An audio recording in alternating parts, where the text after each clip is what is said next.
Hello, this is Andrine, a Jewish American Priestess, and I'm here today to do a tarot reading with Hebrunes and Nordic Runes and maybe some oracle cards as well. We're going to do a pick a card on the topic of how can I find my foundation? How can I find grounding right now in my life? And this is a timeless reading, so you will find it whenever you are intended to find it. But we're going to start with some of the Wildwood Tarot deck, and then we're going to go into each of the readings. You'll be able to find your timestamp down below, and we'll get some clarifiers as well. So let's start out with some Wildwood Tarot cards. I'm going to move these actually up here and see what cards come out today. One. We're looking for our foundation. How can we find the thing that is our foundation right now in whatever circumstance this finds us? Whoa, too many. Let's try again. Foundation.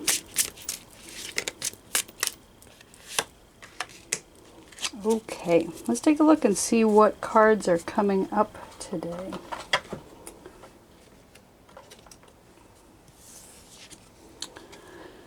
We have the 10 of Arrows.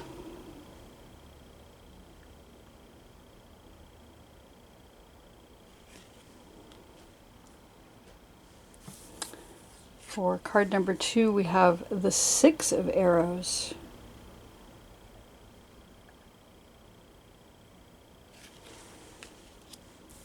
And for card number 3, we have the Woodward.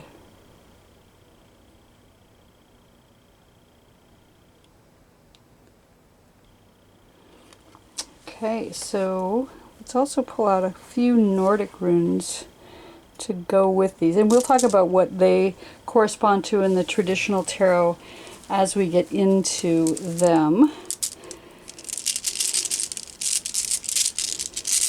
So for the 10 of Arrows, we have the Nordic Rune of Jera.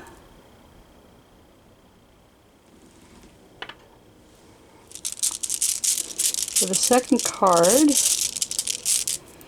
we have the Nordic Rune of Perthro. Goes with the 6 of Arrows.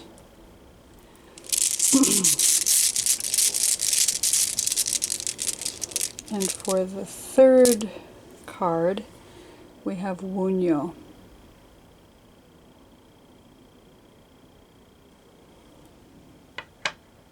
Okay, so take a moment if you need to pause the video to determine which of these 3 cards and or these 3 Nordic runes speaks to you today. I'll put the timestamps down below, and you can click on those, and I will see you in your reading.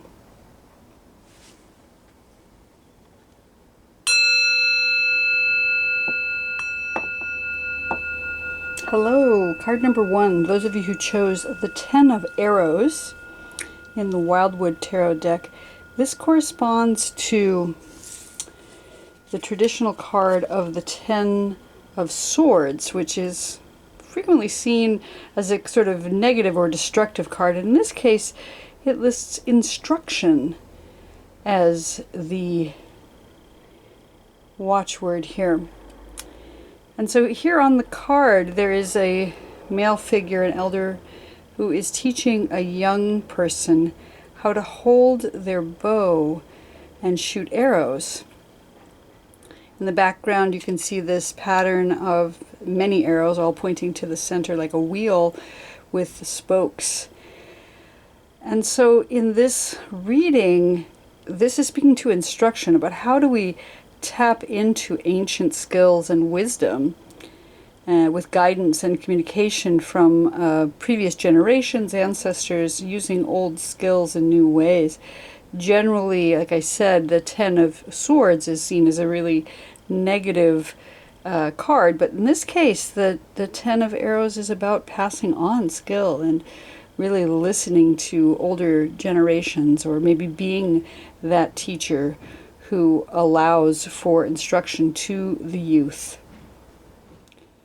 It is our imperative to both speak to the youth and teach them our ways, but also to receive the instructions from the elders, regardless of what age we come into the instruction place. So we have to ask ourselves, what are we passing on to upcoming generations, and also what is it we're receiving from past generations? It is an air element, so it's about communication, keeping those communications open between ourselves and the ancestors, and maybe studying skills that are coming from ancient places, both in terms of words, but also skills, like actual physical skills about how to hunt, how to protect ourselves. And I love that all that is here in this message from the Ten of Arrows, as opposed to, just being stabbed down like the Ten of Swords is. So that's our general energy here for this reading, is when we're asking the question, how do we find our foundation? It seems to me it is coming in to say we do that by reaching back to our ancestors and asking for connection and communication, but also passing that information forward. And in addition to that, we have the Nordic Rune of Jera. And Jera is this rune which speaks to cycles and seasons. So again, perfect for this reading. We have the idea of things going around and transitioning into a new season, like a harvest of some kind. It is like a cycle of the year. It's a wheel, and it's about harvesting what we are ready to harvest. So that information, that instruction from our elders, and also passing that on. It's about fruitfulness and cycles of nature and happiness and prosperity, abundance from the harvest, but also about wanting to ensure that we pass on what is important to us to the next generation. So really, really strong message here in this case, that it's about listening to elders and passing on information to the youth, and doing that in time so that we're not running out of time before we have a chance to impart the wisdom that we need to impart. So as we're thinking about what's our foundation here, really clearly the generational transference from past to future. I'm going to zoom in a little bit so we can see more clearly our card and our reading.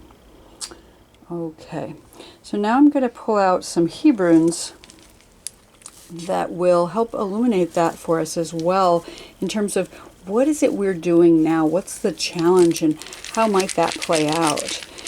I'm going to go with the 3 Hebrune spread here. Starting at the top, what is our current situation? And we have the letter Hey. I'll pull out all 3 and then we'll look at the whole picture here. In the center we have the letter Tet. And at the bottom we have the letter Zayin. Starting at the top, the letter Hey is the letter that speaks to sight. It's about the sense of sight, being able to see our way forward. It's the number 5 in Gematria, and so it is about using the fingers on one's hand. All 5 fingers are manifested there. And it is the idea of sight and light. The word for light appears 5 times in the creation story. So this idea of illumination, being able to see forward, is very strongly here. It is it also speaks to the 5 books of Moses, which is the Torah, the first 5 books of the Torah, and that's the revelation that we're given at Sinai. He is 2 letters of the divine name, the Yud He Vav He, And it is this idea of presence. It's the first letter of the word Hineni. Hineni, which means here I am. So when in Torah we hear someone's name called, Avraham, Avraham, or Moshe, Moshe, the answer is Hineni. Here I am, present and ready for service. There's a call that's given to Adam and Hava in the Garden of Eden after they've eaten the fruit of the tree of knowledge, and it is not answered with Hineni, at which point they leave the garden. They are compelled to leave the garden and lose communion, direct communion with the divine. And so we spend the rest of eternity on some level trying to answer that call, Hineni, here I am. And as we're speaking to our foundation, how do we find our foundation? It's through this process of remaining present, or answering the call, Hineni, here I am, present and ready for service. We think about He as being the concept of presence and readiness, and that it is 2 of the 4 letters of the divine name. That's 50% of the divine name is about being present. It's about showing up and being there and listening and answering the call. So as we try to come into finding our foundation with divinity in the world, in the universe, being aware and able to be present is right up there. It's half of the struggle is showing up. It is connected also to the liver in the body, which is fascinating because the liver, the word for liver in Hebrew is keved, and that means weightiness or gravitas. There's a certain amount. The liver is the heaviest organ in the body, so there's a certain amount of gravitas to it. And it's the same root of the word kavod, which means glory and honor. So that's our current situation here, is that we are being asked to show up, claim our presence, to say we are here and ready, and taking this very seriously. It doesn't have to be without humor, but there's a certain amount of seriousness and gravitas to showing up. And that's manifest in the idea that He is connected to the liver in the body. The liver in the body, which is the organ that filters the blood. So there's something about discernment here. There's something about being able to understand the instructions we're being given and discern what we are asked to do when we are called by the divine, by the universe. We answer, I am here and ready for service. And then we discern what is it that we are expected to do now. The letter He is connected to the tribe of Judah, which is pronounced Yehuda, and it is the tribe from which the name Jew or Jewish comes. It is it is spelled Yud He Vav Dalet He. So it has got the Yud He Vav He right in the name, Yud He Vav He, but there's a Dalet in there. Yud He Vav Dalet He. And Dalet is a doorway. So it's the doorway into divinity is presence. The doorway into divinity is showing up and saying, here I am. And when I look at the Hebrunes as they correspond to traditional tarot cards, He, for me, corresponds to the Hanged Man. Because it's about patience, it's about surrender, it's about changing your perspective and being willing to be there in this awkward, perhaps unusual space of not knowing exactly what we're expected to do, but being expected to show up. So that's our current situation here. We are looking for our foundation through instruction, perhaps from our elders, or providing instruction to our next generations, and we are expected to show up. This is where we are. This pensive space of being present, being available for service, being able to see our way forward, to discern what's the right thing to do in our situation, and then move ahead as we are called to do so, But in the meantime, just be present. Just hang out and wait for the message. It's coming. Wait for that instruction. We can't let that arrow fly until we know what it is we're doing here. And the center position is what represents a challenge or a fear in our situation, and we have the letter Tet. The letter Tet is a vessel. You can see that it looks a little bit like a cup or a basket or a vase of some kind, and it is the first letter of the word Tov. Tov, which means good or goodness. And so there's something that's a container that has goodness within it. It is often seen to be a womb space. It is the number 9 in Gematria, which corresponds to the 9 months of gestation in the human body. So there's something gestating, and this is a challenge. Whatever we've got going on here, we have some kind of challenge around gestation, some kind of struggle or fear around maybe the thing we're gestating isn't good. Maybe it's not good enough. Maybe we're not feeling like we're worthy or good enough. And we have to come to terms with that in terms of our foundation. We have to come to terms with there's a gestation happening and goodness is existent within it, but we have to own that. We have to believe that what we're learning or teaching is a good thing. And that there's this pensive time, that we've got this period of time where we're hanging like the hanged man, and gestation is frequently very challenging. It feels like we're not doing anything, that we're just tired and lazy because we're, carrying with us some kind of thing we're about to birth into existence. But we're not lazy. We are working internally, that there is something that we are growing within us, and it could be a literal person, or it could be an idea or a project or the strength to move forward, but it's work. It's real work, even if others can't see it outside of us. The letter Tet is sometimes seen to be a snake or a coil. In the Proto or Paleo Hebrew, it was seen as a snake. Sometimes those baskets were coiled baskets. And snakes, are frequently perceived as evil or bad, but they're just doing their own work, and a big part of their work is growth. It's growth and shedding skin, shedding our old selves and moving forward. So it's about transformation. So that's a challenge here, both the gestation and the transformation that's taking place. If you're an insect that's gone into a pupal state, it's very challenging to know how it's going to turn out. But ideally, if you're the right kind of caterpillar, you're going to turn into a butterfly or a moth of some sort, or any other form of adult. So that's where we are right now. We've got this gestation time, and there's some fear around it. There's some challenges here, just waiting it out, trusting that it's good. I see the Tet as corresponding to the Empress card.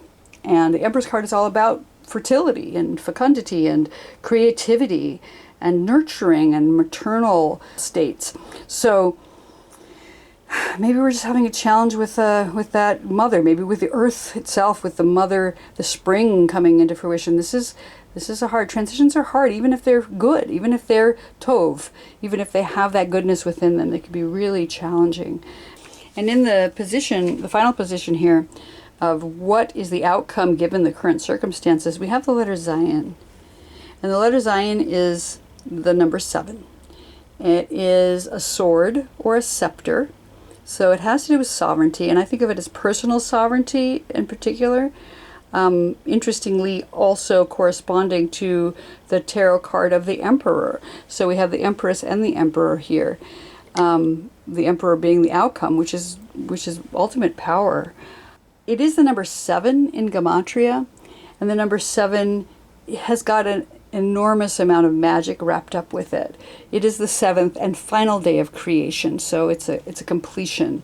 It's the idea of Shabbat, and the Shabbat bride in particular, who is the Shekhinah, the indwelling presence of the divine, so bringing us back up to presence again. So there's power here, there's the presence of the divine here, there's sovereignty here, your own personal sovereignty, and the magic of the number 7, the 7 weeks of the Omer, which is the counting time that we're in right now as I'm recording this, between Passover and Shavuot, between liberation and revelation, the 7 times 7 that we go through at this time of year, the 7 years of the Shemitah, which is that time of release when we let the land lie fallow. Instead of harvesting, we let it rest. So there's a period of ending and release that's coming here. And there's just all this magic affiliated with the number 7, like lucky number 7, right? And the 7th day, which is again Shabbat, that resting time, and that beauty and union that happens between the divine and humans, and sort of marriage contract that exists, or maybe that issue, that birth that comes out of the union between humans and divinity. We get revelation, we get Torah, we get instruction. And that's our outcome here. So despite the fact that there may be fear around the gestation and whether there's good in it, there's definitely power here at the end, and this completion of something very, very useful and interesting to come forth from the instructions that are coming. If we can remain present, if we can tap into our presence and accept the indwelling presence of the Shekhinah, of the divine being that lives here in all of us, in everything in the world. So I think this is a fabulous reading for instruction, for foundation. How do we find the foundation of our situation is to both receive the instructions that we are here to receive from our elders, as well as turning that around on the wheel of time with Jera and teaching it to our youth. And trusting that although there's fear and challenges around gestation and that transition, that there's goodness within it, and stepping into our own power here. I'd like to pull out one oracle card here too as a completion, just to give us one more little message as we move forward in our day. I'm going to go with this one. We have the word opportunity here. Pick it up here. Opportunity. It says, don't rely on kismet. Go where the opportunities can find you. It's time to show up and say yes. Make yourself ready for the good you are drawing near. Well, that's pretty clear. So opportunity. Take our opportunities to teach and to learn. It says right here, show up and say yes. Hineni, say hineni. Here I am, ready for service. And make yourself ready for the good you are drawing near. So the Tov is here, and we are ready to move forward and grasp those opportunities to teach what we need to teach, learn what we need to learn. Let that wheel turn in the Jera and grasp our sovereignty at the end. Don't rely on kismet. Go where the opportunities can find you. So seek out the opportunities that you're being called toward, as you are either learning or teaching, or both, because teaching is often one of the most exceptional ways to learn a new thing.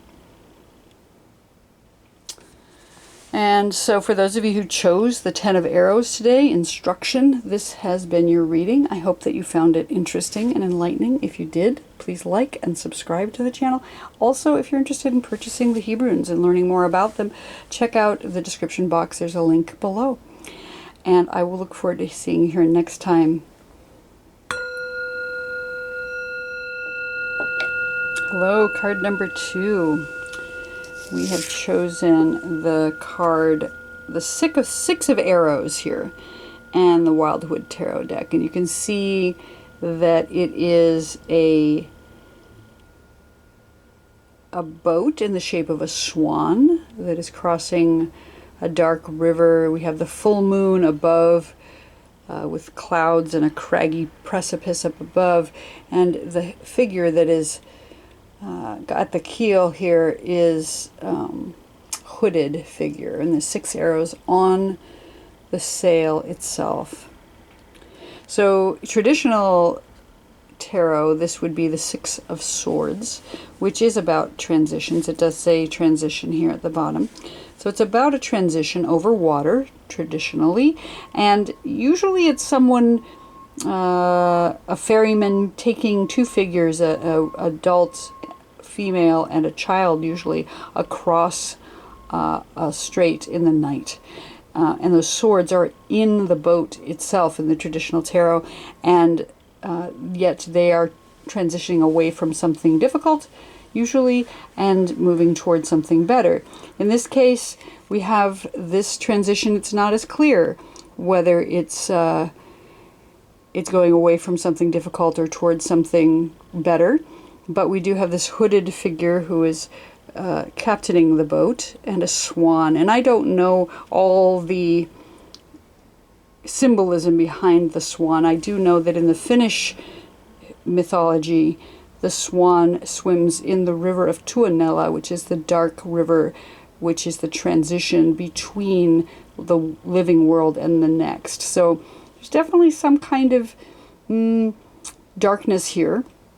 Although birds, soul birds, tend to harbor the souls of those who have come before. You can see there's a lightness on the horizon in the background. I can't tell if they're sailing away from the sunset or away from the sunrise. But the winds are favorable, and they are moving away from something toward something else. And so there's a transition, and sometimes it's difficult to know in the midst of it whether it's going to be good, bad, or indifferent. And it is an air element, so it's about communication, and it is about physical skill, finding the courage perhaps to pilot our own boat to the place we need to go next. So that's the general energy around this reading about how do we find our foundation. It seems to be saying the thing that perhaps we need to do is get up and go away from where we've been and move towards something else at this time. And we also have this Nordic rune that has come out to accompany this boat, and it is the Nordic rune Perthro. And Perthro is it's about lots. It's about the lockbox. There's something that is a surprise, but it's always been there. It's like it's been hidden. Maybe we didn't know it was there, but it is now become revealed. It is a vessel or a cup. You can see it looks like a cup if you turn it this way. But it's also about like a game piece. It's the things that soldiers would use to gamble with. It's about change. It's about hidden information and secrets and truths being revealed. So perfect, again, for this transition card, that something has become apparent, something has become revealed that's always been there, and now that we know it, it's time to move on and transition to something else, to change. Something has changed, and now we are changing along with it. So that seems to be the foundation piece about how do we find our foundation. It's to unearth the secrets that have always been there, and then transition accordingly depending on what we have discovered. So let's pull out some Hebrunes as well today to see if we can get some more clarity about what our current situation is, what our challenges are on this path, and what the outcome may be given the current circumstances. So we're going to lay down all three of these right now, and then we'll move forward from there. At the top we have the letter Vav.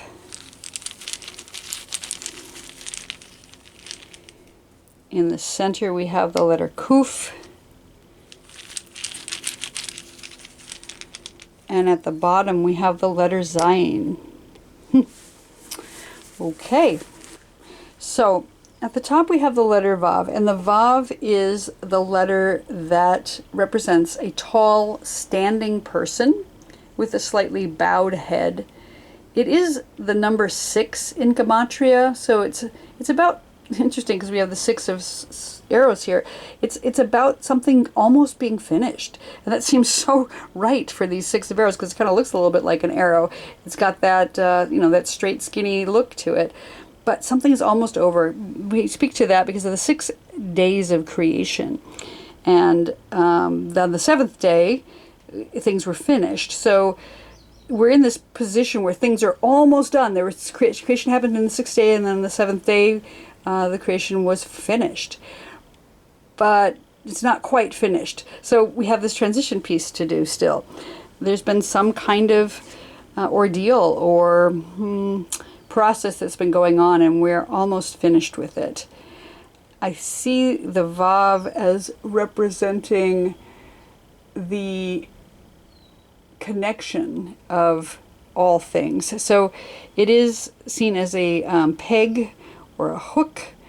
It is the connecting pieces, like the tent pegs that hold the tent to the ground so it doesn't blow away, but also the pins or hooks that hold together the veils, the curtains around the Holy of Holies in the temple or in the Mishkan, that provides boundaries, partitions off certain things. And these are the pieces, these pins or hooks that hold things together. In my reconciling of the Hebrunes with the traditional tarot cards, Vav corresponds to the Lover's card because it is about connection, about coming together. And it is, frankly, it's a phallus. It's a straight, tall thing. So it's about generative sexuality and connection, coming together in that way. So there's something up right now around connection. Perhaps with you and the divine, with you and another person, something that needs to happen to bring those pieces together. And the Vav corresponds to the constellation of Taurus, which is the grounding time of year. Actually, when I'm recording this is the Taurus season, the month of ER right now, this transition between Passover and Shavuot. So there is something very grounding right now in time, as well as this idea of this root that is rooting into the earth. And I see Vav as being the letter that really embodies foundationing itself, the Yesod, the connection piece from divinity to the earth. So this Yesod is really, really important. It has to do with root chakra and just really connecting from divinity into humanity and into the earth itself. And as that corresponds to the 6 of arrows, we have this foundation that we're working with, this grounding, this connection piece, and this transition that's happening with the 6 as well. Since we're moving away from something and connecting to divinity and knowing which direction to go. Some truth has been revealed in this transition time is upon us. And our center letter here, which represents the challenge in our situation, is the letter Kuf. And the letter Kuf is the letter that begins the word Kadosh, which means sacredness or holiness. It also means Kof, which means monkey. And so there's this balance, or how do we reconcile between the sacredness of our situation and our animal nature, our monkey nature, that is, our monkey mind. If you think about Buddhism and the meditation piece of sitting and watching our mind jump all over the room, but we need to sit with sacredness in order to still that part of us and find the connection with divinity. The letter Kuf is the number 100 in Gematria. So it is an ultimate manifestation of the number 10. 10 being Yud, the first letter of the name of the divine. And Yud itself is a manifestation of oneness, of the Aleph. So 10 times 10 brings us all the way to Kuf, which is sacredness or holiness. And how do we find our foundation when we are wrestling with the contrast between what is sacred and what is maybe animalistic, something that we can't control? And our animal nature is sacred in and of itself. To be able to accept that our animal nature is sacred and somehow find a way to, again, just reconcile those those different ideas. When I look at the Kuf and how it corresponds to the traditional tarot card, I see it as representing the magician itself. That's the number one card in tarot, but it's about having all the tools available that you need to do what you need to do. It is about having resourcefulness and the will and the intention to move forward. The same way that the Kuf is about having both the ability to be an animal and to be a sacred animal, to be a sacred being living in our animal bodies. Kuf also corresponds to the foundation of sleep. So there's something about rest here. As we come through that sixth day of creation, it's time to take a sacred rest here. And we have the Kuf here asking for sacredness and sleep. So as we're moving away, we're transitioning away from something or towards something, we need to find a place where we can just come to a stillness. Maybe quiet that monkey mind sitting in meditation. And the challenge is very real, but it's essential that we get through this time period and transition over those waters that are maybe a little rough here. And that brings us to our final letter here, which is the letter Zion. Perfect. It's the number 7. It's the completion number. And interestingly, also the final letter in the first reading we did today. So Zion is the number 7. It is so it speaks to the day of Shabbat, the final day of creation, and the Shabbat bride, who is the Shekhinah, the indwelling presence of the divine that lives within each of us, even if we can't feel it.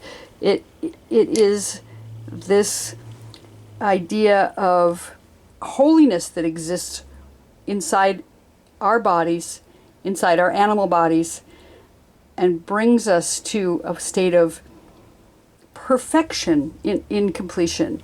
And again, that Shabbat rest that's there, and because we have sleep up in the Kuf there, it really makes me think it's time to rest. That's the way to find the foundation. Go through the transition and rest when you get to the other side. That rest is a holy act. That the divine rested on the 7th day, not because the divine was tired or needed a rest, but because rest is a holy act itself. Rest is holiness.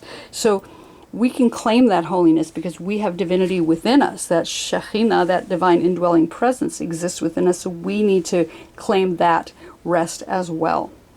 Zion is seen as a sword or a scepter. It looks a little bit like a scepter or a sword, you can see. And so it speaks to sovereignty. It speaks to not just the sovereignty of the divine, but our own personal sovereignty. That we have something within us which is holy. That we have something within us which is sovereign. That we can claim that personal sovereignty in order to have our power and move forward into a place of completion. And the number 7, of course, is got all this magic affiliated with it. It's the lucky number 7, and the 7 days of creation, the 7 weeks of the Omer. As I'm recording this, we are in the weeks of the Omer right now. And it's this time of counting the days between our liberation from Passover and our revelation at Sinai. So it's this transition time as we pass over the waters of the Red Sea and the waters of just whatever liminal space we're in. So 7 times 7 is at 49 days of the Omer. And then as we're speaking about rest, that's 7 years of the Shemitah, where we let the land lie fallow at the 7th year. It's about rest. It's about Shabbat. It's about a Shabbat Shabbaton, the Shabbat of Shabbats, about rest, about sleep, letting the land itself rest. So there's something very powerful here about finding our completion and coming into a space of rest.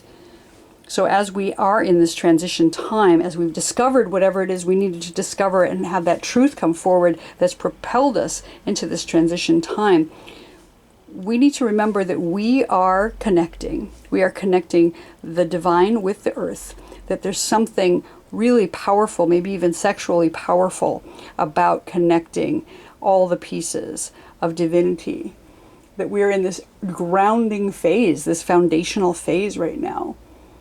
And it is a time to really dig into the ground to find the connection with the divine, to find the connection with yourself and possibly another person. And even if we're challenged right now with this time of, am I holy? Am I just some crazy animal living in some meat sack walking around?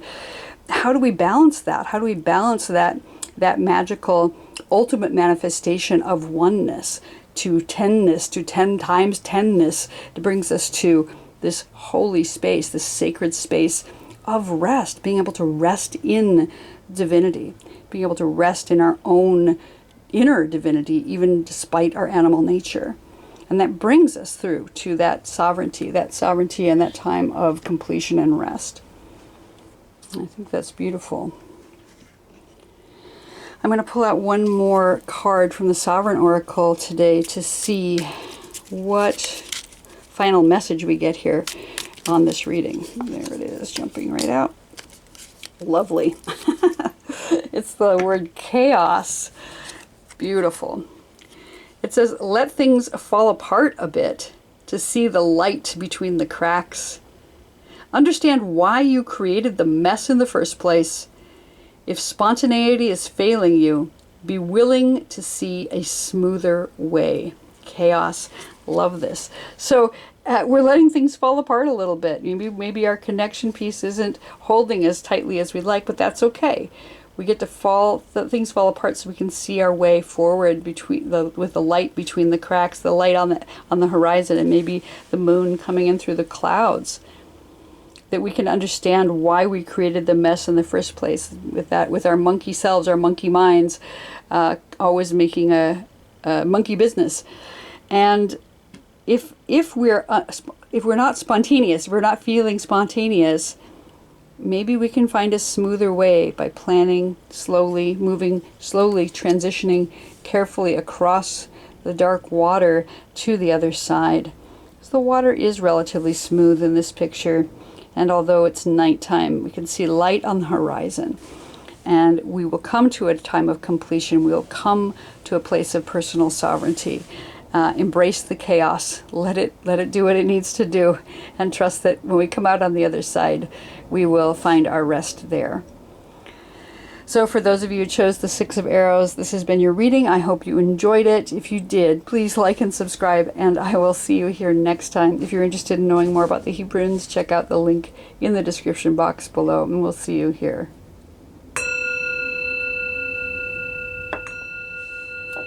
Hello, card number 3. So those of you who chose the Woodward, this is your card today. He is, it's a number 11, which is interesting because many folks say that this corresponds to the Strength card in traditional tarot, but 11 tends to be the Justice card in most decks. So maybe it's some combination of the two. He's a guardian. A Woodward is someone who's guardian over things. So he's the guardian over the forest. It looks like he's both got a lynx hat and he's got a lynx companion by his side, which is interesting. It's like it's a cat that's not quite like the lion in the Strength card, but more stealthy, less. I think of it as less dangerous to humans, although I guess of course any large cat could do significant damage. But the Woodward is the one who's looking over the forest. He's guarding here. He's got a spear. He's got some kind of cup here with a amulet of some sort hanging from his beard, and he's watching over, protecting the forest below. He's got a bird hovering over him, perhaps a hawk of some sort. And he looks pretty serious. Maybe it's a combination, again, of the Justice and the Strength card. It doesn't seem like he is causing the lynx any distress at all, even though he's wearing a lynx on his head. So that's interesting. Maybe he's disguising himself as a lynx in order to feel trusted by the lynx in this card. So that's an interesting card to have pulled out in terms of a foundation. It's the foundation of being a protector. that perhaps that is the calling here of what is going to help you find your foundation is to be a protector, or to trust in the protector who is here looking over you. And we also have this Nordic rune of Wunjo, and Wunjo is the joy rune. It's about, finding unbridled joy in your life. And so those two things combined, I find very fascinating, that there's both protection and unbridled joy available for you to find the foundation in your situation. Joy is oftentimes a beautiful outcome once you have good boundaries. It's about harmony, and like I said, the lynx seems very content to be with this figure and in harmony with it. There's fellowship here and self-worth that's coming from being strong. Maybe that strength is what is helping you to draw your joy from a foundation of strength and guardianship. Finding your foundation in joy, I think, is what I'm seeing, that comes from a basis of strength and protection. So let's pull out some Hebrunes too, to see what further clarity we can get from this. We're going to pull out three. We're going to pull out one that is about our current situation, one that's the challenge, and then also an outcome given our current circumstances here. So at the top we have the letter Aleph. In the center we have the letter Shin.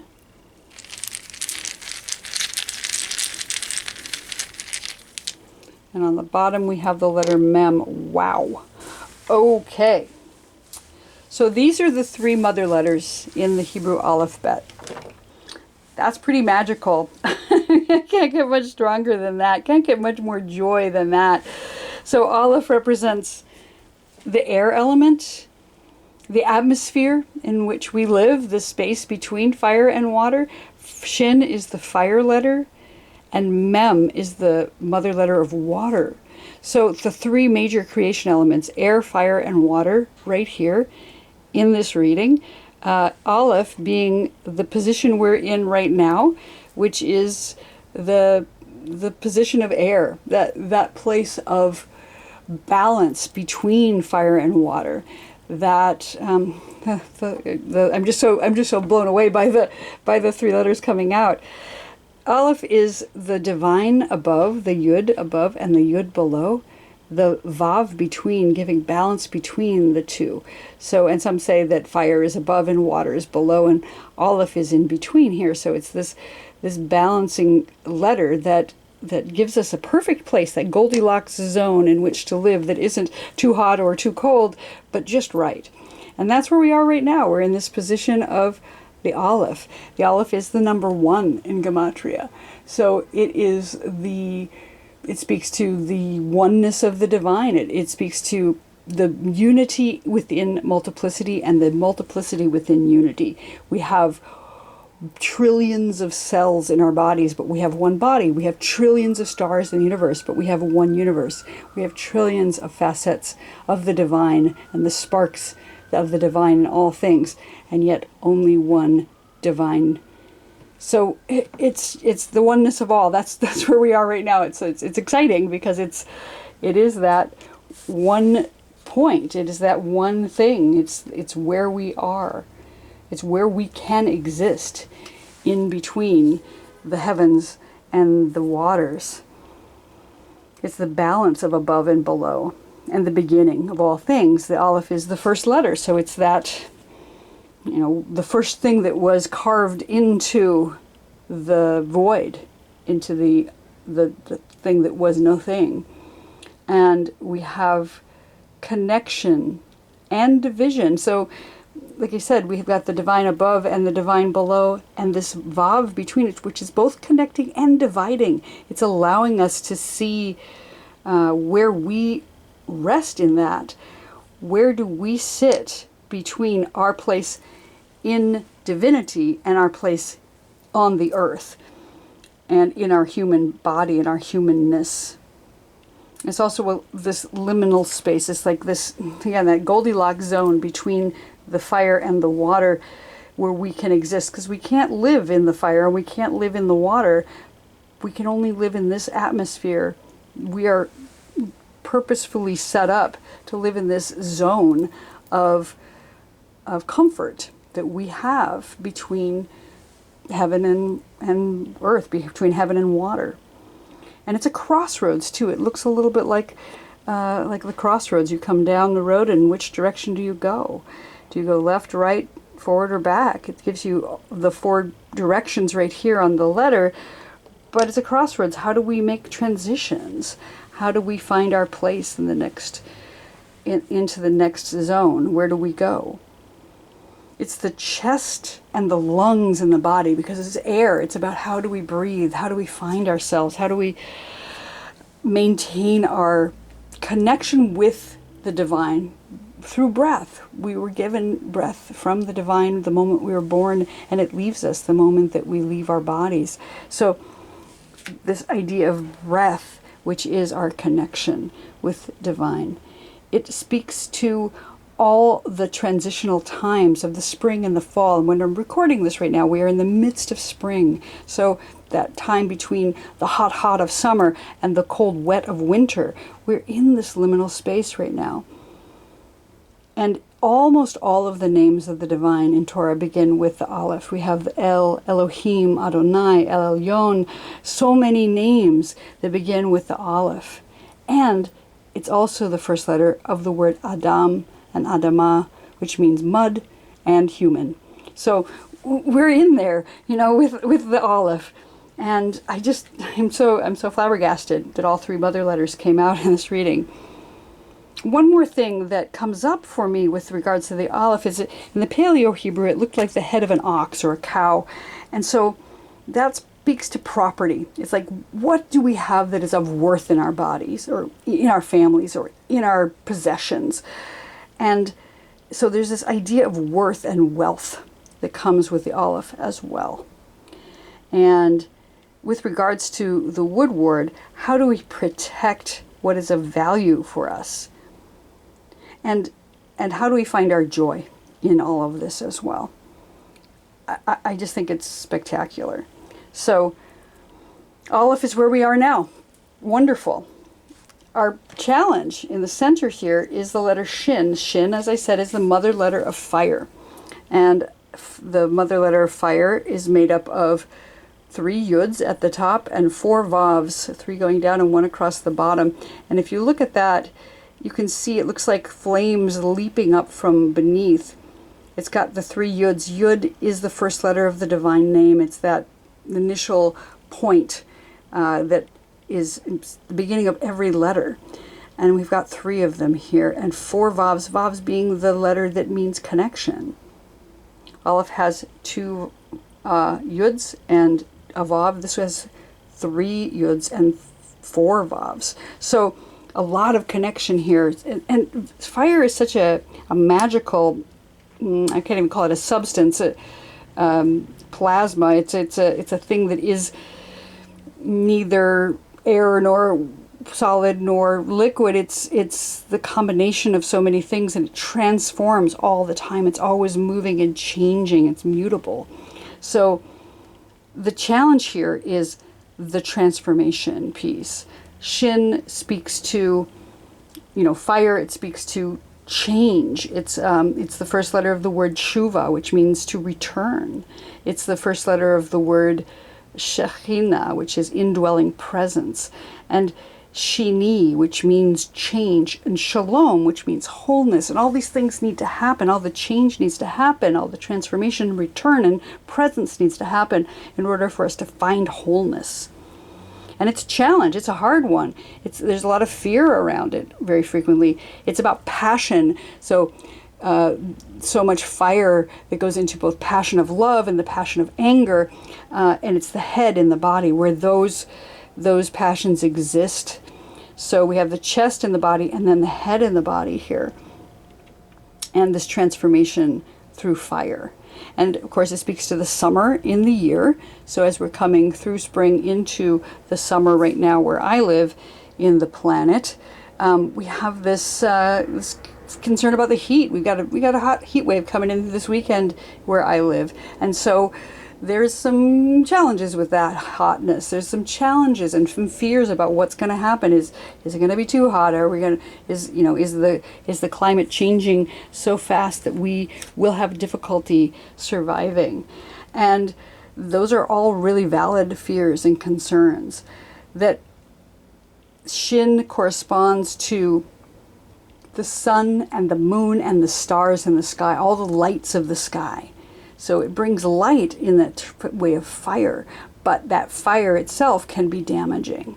So the sun in the sky, it's what gives us life, but with no shelter, we're toast, literally toast. So we have to really, really think about, how are we guarding ourselves? How are we protecting ourselves? Where are we finding our joy? Are we going out into the sun and having a wonderful time and then coming back sunburned? We need to be protecting ourselves. It's really important to nurture ourselves and our planet in this time of heat. In my correspondences with the tarot cards, I see the Shin as representing the sun. So it's this light and growth and clarity, enthusiasm, but it's also, a concern, because it is a lot of light. It's maybe too much light. In this position in the reading, Shin can be a challenge. It can be really, really too much. So, this idea of increasing light, it's good in general, but we have to balance it. We have to balance it. And that's what the Aleph is for balancing the hot and the cold. But if we can come through this period of time where we're going through the transformation, we're going through the fire, as we're walking through the fire to get to the other side, as we do our tshuva, as we return to ourselves, return to the one, to find the presence of the Shekhinah inside of us, and our wholeness through that change, through that Shini, how can we get through that to get to this final place? And the final letter we have here is the letter Mem. And as I said, the Mem is the mother letter of water. It is a vessel that looks like a womb, and it's all about the water. So it's very much a womb-like letter. It's about gestation. It's the number 40 in Gematria, so it speaks to the 40 weeks of gestation in the human body.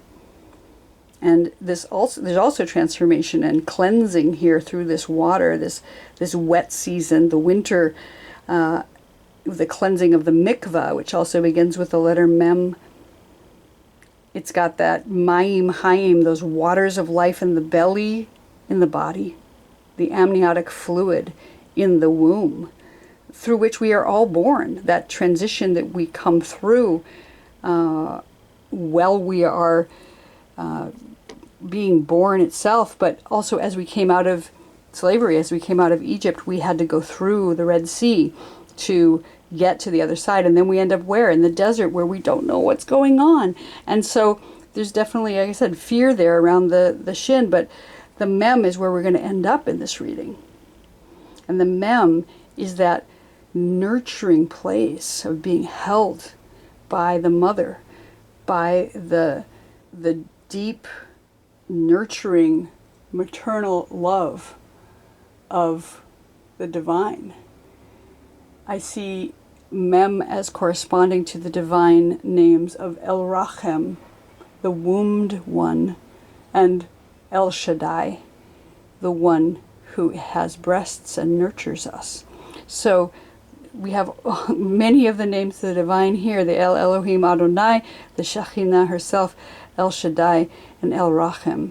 So if we can make it through this challenging time of the heat, the passion, the fire, the transition, we can come into this time of wholeness and birth, maybe grief, maybe even emotion of some sort. Water very much has to do with emotions. So we can come through and shed some tears, maybe some tears of joy. We're being watched over by this guardian who has all the strength here And even though it's a bearded figure, I see it as a guardian, a mother guardian who is watching over us and holding us dear, allowing us to feel the feelings we need to feel, and then breaking through to joy. I see this mem as corresponding to the tarot card of the High Priestess, because it's about the mother, it's about the moon and receptivity.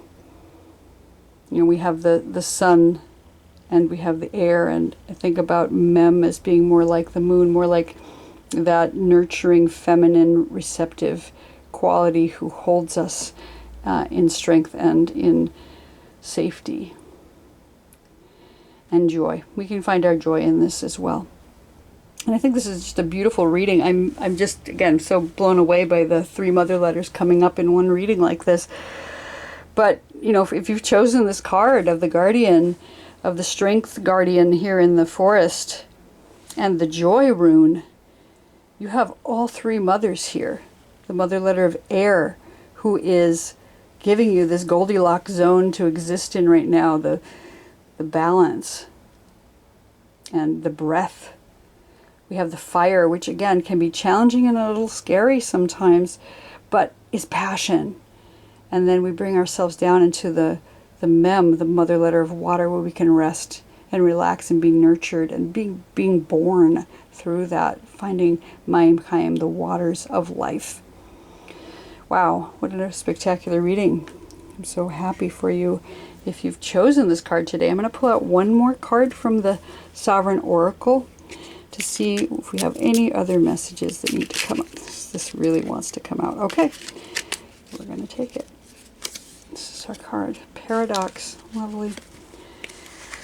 It says, explore the contradiction. Let it breathe life into the situation. Release stagnating ambivalence. Embrace your dichotomy. Try the wrong approach. Paradox.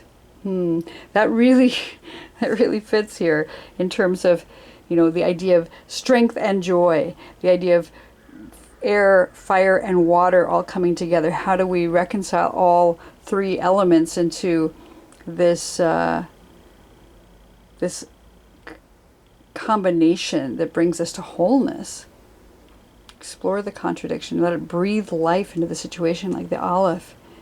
And release stagnating ambivalence. Embrace your dichotomy.